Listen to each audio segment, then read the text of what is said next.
प्रिय भगवान महावीर स्वामी की स्वबड़ संघीय सलाहकार उप प्रवर्तक नवकार साधक पूज्य गुरुदेव श्री तारक ऋषि जी महाराज साहब की से संवदंसी अभिभूय नानी। संवदंसी से वे सर्वदर्शी थे। तीर्थंकर परमात्मा महावीर के लिए विशेषण दिया कि वे सर्वदर्शी थे। सर्वदर्शी यानी सब ओर से देखने वाले, सब ओर से जो देखकर कहें उन्हें कहा जाता है सर्वदर्शी। सर्वस्पर्शी, और इसी से शब्द है सर्वज्ञ, जो सब कुछ जानते हैं, जिनसे कुछ भी छिपा नहीं है, जो वस्तु के अनंत पर्यायों को देखते हैं, जानते हैं, समझते हैं।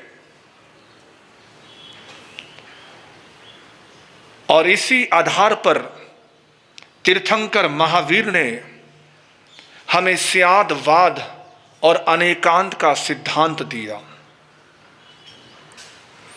इसी सर्वदर्शी गुण के आधार पर परमात्मा महावीर ने इतना विराट दर्शन दिया, विराट चिंतन दिया।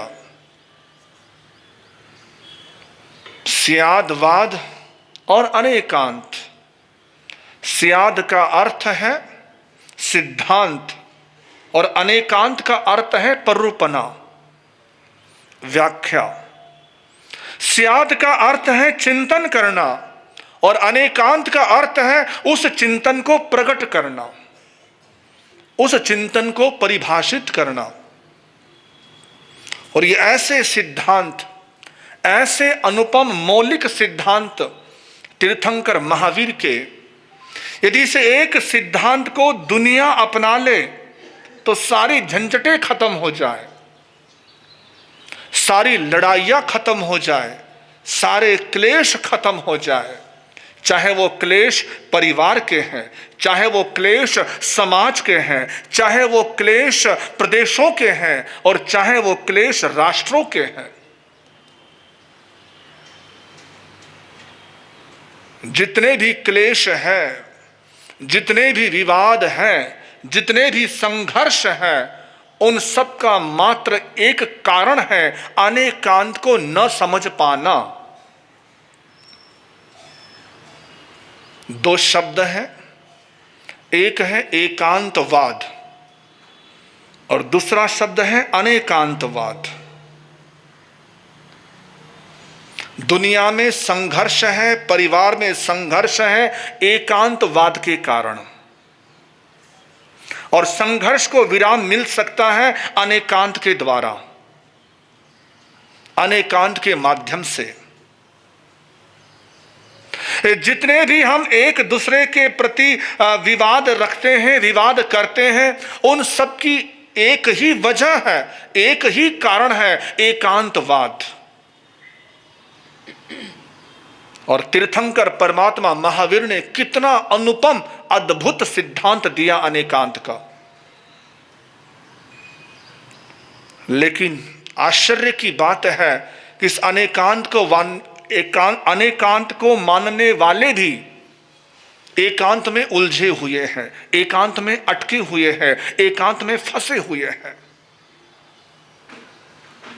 जितना हम सांप्रदायिक विद्वेष देखते हैं, एक दूसरे की काट छांट देखते हैं, एक दूसरे के प्रति जो प्रलाप देखते हैं, सुनते हैं, उन सब का एक ही कारण है कि अनेकांत को हमने अभी समझा नहीं है।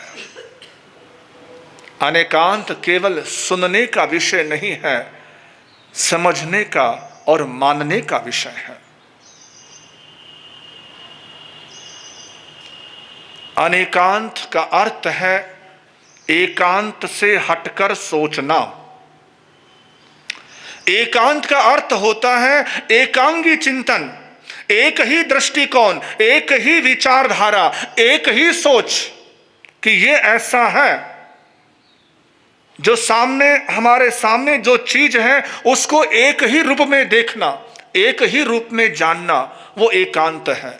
और उस चीज को अनेक रूपों में जानना, वो है अनेकांत, वो है अनेकांत। एक जगह कुछ अंधे बैठे थे। उन अंधों के पास एक व्यक्ति हाथी लेकर आया, हाथी, गजराज। उन अंधों से कहा गया कि हाथी आया है, हाथी को देखो, हाथी कैसा है बताओ। तो चारों पांचों अंधे उस हाथी के इर्द गिर्द आ गए। एक ने पैर पकड़ा, एक ने सूंड पकड़ी, एक ने पेट पकड़ा, एक ने पूंछ पकड़ी। अब जिसने जो पकड़ा था उसने कहा कि हाथी, जिसने पैर पकड़ा था उसने कहा हाथी तो खंबे की तरह है। हाथी, जिसने पूंछ पकड़ी थी उसने कहा हाथी तो रस्सी की तरह है। किसी ने पेट पर हाथ घुमाया था तो उसने कहा हाथी तो छत की तरह है, दीवार की तरह है। यानी जिसने जो पकड़ा उसके अनुसार उसने कल्पना करी, अनुमान किया, और आपस में सब लड़ पड़े। वो कहता है नहीं हाथी तो खंबे की तरह, वो कहता नहीं हाथी तो रस्सी की तरह, तीसरा कहता नहीं हाथी तो दीवार की तरह। अब ये बताओ कि हाथी खंबे की तरह है या दीवार की तरह या रस्सी की तरह है? सबसे जुड़कर हाथी बनता है। इन सब चीजों से जुड़कर हाथी कहलाता है, हाथी होता है। तो यह है एकांत और अनेकांत में फर्क। एकांत यानी अंधा व्यक्ति, एकांत यानी आंखें होते हुए भी अंधा होना, अंधे की तरह व्यवहार करना कि ये ऐसा ही है, ये ऐसा ही है, यही ठीक है, यही सच है। यह है अंधा होना। और आंख वाला होना, आंख वाला होना यानी ऐसा भी है और ऐसा भी है। दो शब्द है, ही और भी। कौन सा शब्द? ही और भी। लड़ाई किसमें है? लड़ाई किसमें होती? ही में या भी में? लड़ाई है ही में, संघर्ष है ही में, विवाद है ही में, और समाधान है ऐसा ही होगा, ऐसा ही है। लड़ाई शुरू ऐसा भी हो सकता है, ऐसा भी किया जा सकता है, ऐसा भी सोचा जा सकता है। तो जहां भी है वहां अनेकांत है, और जहां ही है वहां एकांत है। आप अपने जीवन में देखिए कि आप कौन सा शब्द ज्यादा इस्तेमाल करते हैं। घर परिवार में कौन सा शब्द ज्यादा प्रयोग होता है, ही का या भी का? ज्यादा प्रयोग किसका होता है? ज्यादा प्रयोग ही का ही तो होता है, तभी तो लड़ाइयां हैं, तभी तो झगड़े हैं। चंदूलाल कोर्ट में हाजिर हुआ, और जब कोर्ट में वकील उससे कुछ पूछते तो वो दलीलें, लंबी चौड़ी दलील देता। तो जज ने कहा भाई साहब चंदूलाल जी, इतने सारे दलीलें मत दीजिए, आप केवल एस या नो में जवाब दो, हाँ या ना में।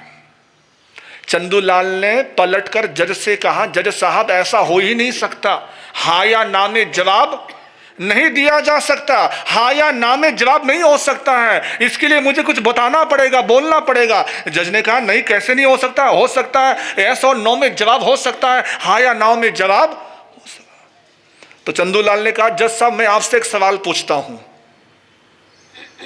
मैं आपसे एक सवाल पूछता हूं, उस सवाल का जवाब आप हाँ या ना में देकर बताओ। पूछो, क्या पूछना है? चंदूलाल ने कहा जज साहब आप बताइए, आपने अपनी पत्नी को पीटना छोड़ दिया? समझ गए? आपने अपनी पत्नी को पीटना, इसका जवाब क्या हो सकता है? बेचारा जज भी हाथ जोड़ देता चंदूलाल के आगे, भाई तू जीत गया, मैं हारा, है ना? तो चिंतन जो है ना, महावीर का अनेकांत, यानी अनेकों चीजों से देखना, अनेकों चीजों से समझना, अनेकों दृष्टिकोणों से चीज की व्याख्या करना, परिभाषा करना, उस चीज को समझ में लेना, यह है अनेकांत का सिद्धांत। कवि भी कहता है, उलझन बढ़ गई नहीं बढ़ेगी ओ कैसे, महावीर के अनेकांत को हम समझेंगे।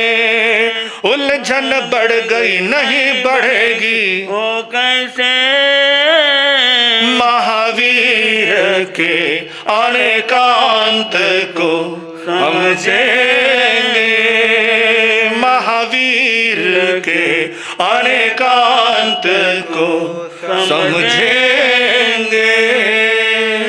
महावीर के अनेकांत को हम समझेंगे तो सारी उलझन खत्म हो जाएगी, सारी उलझन खत्म हो जाएगी। जहां भी आपको लगे कि यहां पर क्या हो सकता है, वहां पर महावीर के अनेकांत को ले आना, भी को ले आना कि ऐसा भी हो सकता है और ऐसा भी, दोनों चीजें हैं, दोनों चीजें हो सकती हैं, दोनों चीजें संभव है। दो क्या 200 चीजें संभव है।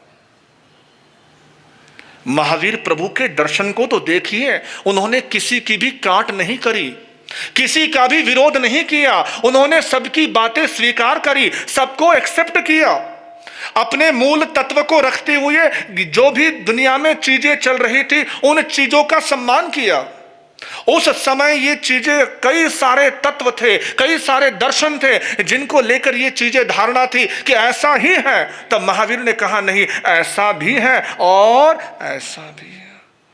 जैसे कि आत्मा को लेकर प्रश्न उठा था उस जमाने में, उस युग में, कि आत्मा शाश्वत है या अशाश्वत है। प्रश्न आया प्रभु के सामने, आत्मा शाश्वत है या अशाश्वत है? क्या है बताओ? शाश्वत। लेकिन महावीर थे वो महावीर अनेकांतवादी थे, वो महावीर स्यादवाद की दृष्टि से देखते थे, अनेकांत की दृष्टि से देखते थे। तो उस समय महावीर ने जवाब दिया इंद्रभूति गौतम को कि सुनो इंद्रभूति गौतम, आत्मा शाश्वत भी है और अशाश्वत भी है। आप हैरान हो गए ना, महाराज हम तो आज तक यही सुनते आए हैं कि आत्मा शाश्वत है, ये कैसे हो सकता है कि आत्मा अशाश्वत हो? आत्मा अशाश्वत ये तो कभी संभव ही नहीं है, ये तो कभी हो ही नहीं सकता है। महावीर का सिद्धांत है कि आत्मा तो अनादि अनंत है, शाश्वत है, सनातन है, चिरंतन है, निरंतर है। तो फिर ये बात कैसी? लेकिन ये महावीर का दर्शन है, ये महावीर का दृष्टिकोण है, ये महावीर की अनेकांत की दृष्टि है, नए की दृष्टि है, स्यादवाद की दृष्टि है। परमात्मा ने कहा था कि ये आत्मा शाश्वत भी है और अशाश्वत भी है। तब इंद्रभूति गौतम ने कहा कि प्रभु ये मैं समझ नहीं पाया, ये मैं इसे समझ नहीं पा रहा हूं कि ये कैसी अटपटी बात कि आत्मा शाश्वत भी और अशाश्वत भी।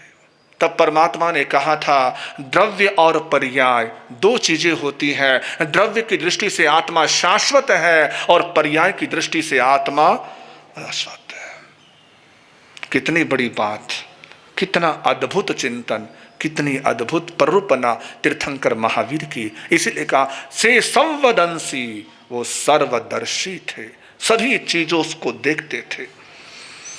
अपनी बात को यहां पर रोकते हुए